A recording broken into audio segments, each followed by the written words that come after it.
নমস্কাৰ, মই জিনিয়া ক্ৰিয়েশ্যনলৈ পুনৰবাৰ আপোনালোকক স্বাগতম জনাইছোঁ।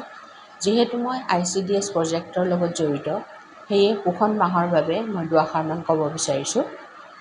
2018 চনৰ পৰা আমি প্ৰতি ছেপ্টেম্বৰ মাহত প্ৰতি বছৰৰ প্ৰতি ছেপ্টেম্বৰ মাহটো পোষণ মাহ হিচাপে আমি পালন কৰি আহিছোঁ। এই মাহটোত আমি বিভিন্ন কাৰ্যসূচীৰে সমাজত সজাগতা আনিবলৈ প্ৰয়াস কৰিছোঁ।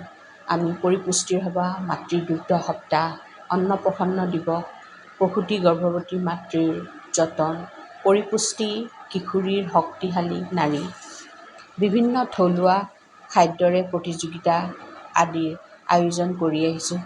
নৱজাতক শিশুসকলক কিদৰে যতন ল'ব লাগে এই বিষয়েও আমি ৰাজহুৱা সভাত ৰাইজৰ আগত দাঙি ধৰিছোঁ। এইদৰে আমি প্ৰতি বছৰে পোষণ মাহটো ছেপ্টেম্বৰ মাহত পালন কৰি আহিছোঁ। যিসকলে মই কোৱা কথাখিনি জানিবলগীয়া বুলি ভাবে তেওঁলোকৰ বাবেহে মই এই ভিডিঅ'টো বনাইছোঁ, আৰু যিসকলে অলৰেডি জানে তেওঁলোকে মই নজনা কথাবিলাক থাকিলে প্লিজ কমেণ্ট কৰি জনাব। ভুলবিলাক আঙুলিয়াই দিব, ভুল আঙুলিয়াই দিলে বেয়া নাপাওঁ, তেতিয়াহে মই ভুলৰ শুধৰণি কৰিব পাৰিম। এতিয়া আহোঁ মূল কথাৰ মাজলৈ। আজিৰ শিশু কালিলৈ দেশৰ ভৱিষ্যত। আমি দেশৰ ভৱিষ্যতক কেনেকৈ সুস্থ সবল কৰি তেওঁলোকক আগলৈ সুনাগৰিক হিচাপে গঢ় দিব পাৰোঁ, তাৰেই প্ৰচেষ্টাৰ বাবে আমি আগবাঢ়ি ওলাই আহিছোঁ। আমি বিশেষকৈ গৰ্ভৱতী, প্ৰসূতি মাতৃ আৰু 0 পৰা 6 বছৰ শিশুসকলৰ ওপৰত বিশেষভাৱে গুৰুত্ব দিওঁ। সেয়ে প্ৰথমে মই তেওঁলোকৰ আহাৰৰ ওপৰত ক'ব বিচাৰোঁ। প্ৰথমেই আমি তেওঁলোকৰ স্বাস্থ্যৰ ওপৰত গুৰুত্ব দিব লাগিব। স্বাস্থ্য অৱনতি ঘটিলে তেওঁলোকে কোনো ক্ষেত্ৰতে কোনো দিশতেই আগবাঢ়ি যাব নোৱাৰে। এতিয়া আহোঁ স্বাস্থ্য কেনেকৈ আমি ভাল কৰিম। আমি পুষ্টিকৰ সঠিক আহাৰ সঠিক নিয়মেৰে তেওঁলোকক গ্ৰহণ কৰোৱাব লাগিব, তেহে স্বাস্থ্য ভাল হ'ব। এতিয়া সঠিক নিয়মৰ কথা আলোচনা কৰোঁ। প্ৰথমে আমি নৱজাতক শিশু এটি প্ৰসৱৰ আধা ঘণ্টাৰ পৰা 1 ঘণ্টাৰ ভিতৰত স্তনপান কৰাব লাগে। যদি চিকিৎসালয়ত কিবা কাৰণত দেৰি কৰে তেন্তে আমি নাৰ্ছ বাইদেউক অনুৰোধ কৰি হ'লেও সোনকালে স্তনপান কৰাম।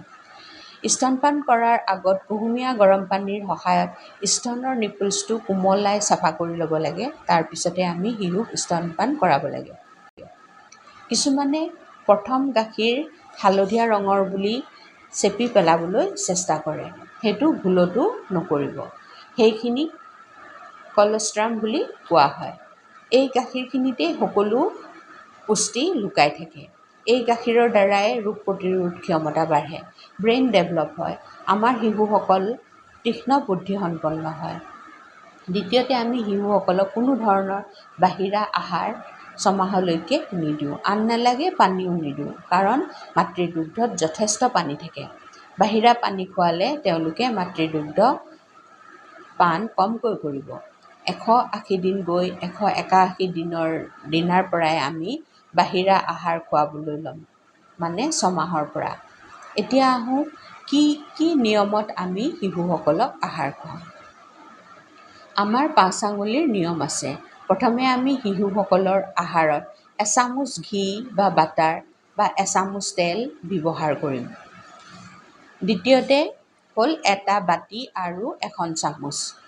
এটা বাতি আৰু এখন চামুচৰ অৰ্থ হ'ল আমি শিশুসকলৰ বাবে আছুতীয়াকৈ এটা বাতি আৰু এখন চামুচ আহাৰ খুৱাবলৈ ৰাখি থ'ম, কিয়নো শিশুসকলৰ ৰোগ প্ৰতিৰোধ ক্ষমতাটো কম থাকে।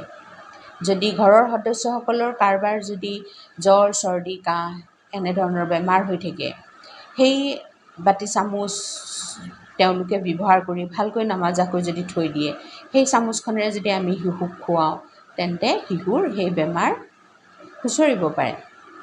গতিকে আমি শিশুসকলৰ বাবে আছুতীয়াকৈ এটা বাতি এখন চামুচ ৰাখি থ'ম, আৰু সেই বাতিটো দি আমি আহাৰ খোৱালে আমি এটা জোখ পাম যে শিশুটিয়ে কিমানখিনি আহাৰ খালে, এবাটি খালে নে আধা বাটি খালে আমি গম পাম।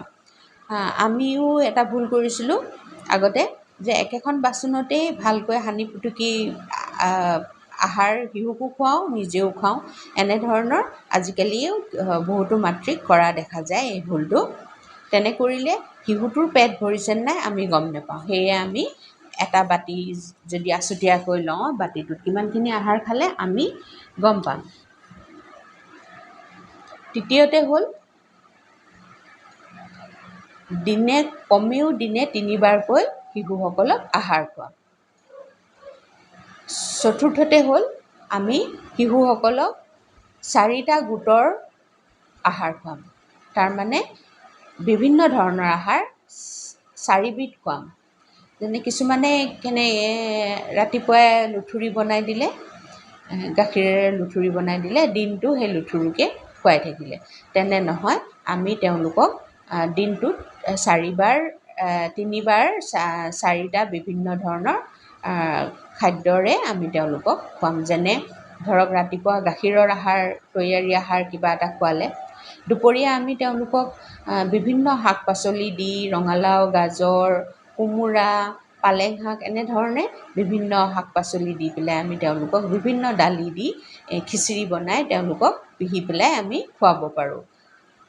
তাৰপাছত আমি পিছবেলাৰ সাজত আমি মাছ বা মাংসৰ জোল দি পেলাই তেওঁলোকক খুৱাব পাৰোঁ। মাছ, কাঁইট নথকা মাছ মিক্সিত মাৰি তেওঁলোকক আমি আহাৰৰ লগত দিব পাৰোঁ। মাংসৰ জোল দিব পাৰোঁ। এইদৰে আমি বিভিন্ন আহাৰ দিনটোত খুৱাম। একেটা আহাৰকে আমি দিনটোত খুৱাই নাথাকোঁ।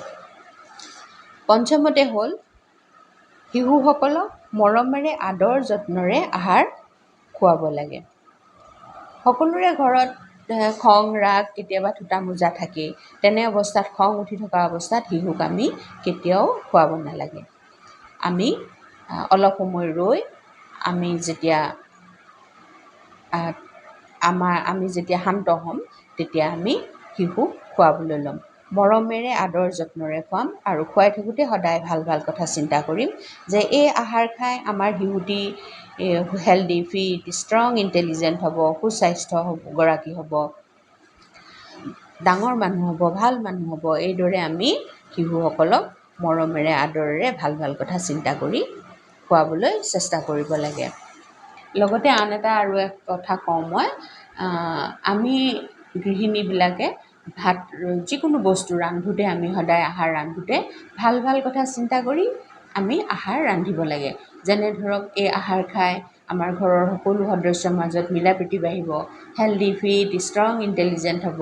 এনেধৰণৰ ভাল ভাল কথা আমি চিন্তা কৰি আহাৰ ৰান্ধিব লাগে। কেতিয়াও খং ৰাগেৰে আমি আহাৰ ৰান্ধিব নালাগে। এইদৰে বিভিন্ন কথা আছে, আমাৰ বিভিন্ন আলোচনা কৰিবলগীয়া বিষয় আছে। গৰ্ভৱতী প্ৰসূতিৰ যতন,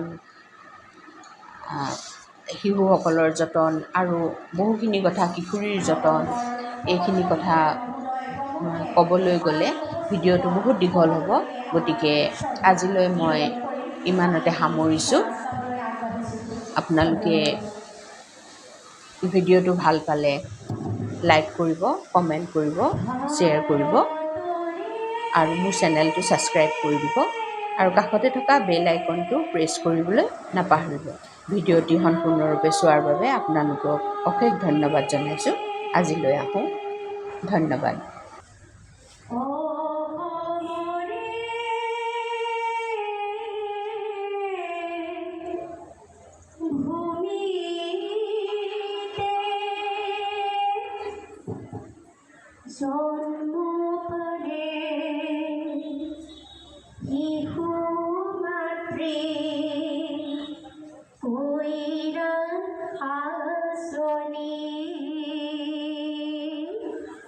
ভাই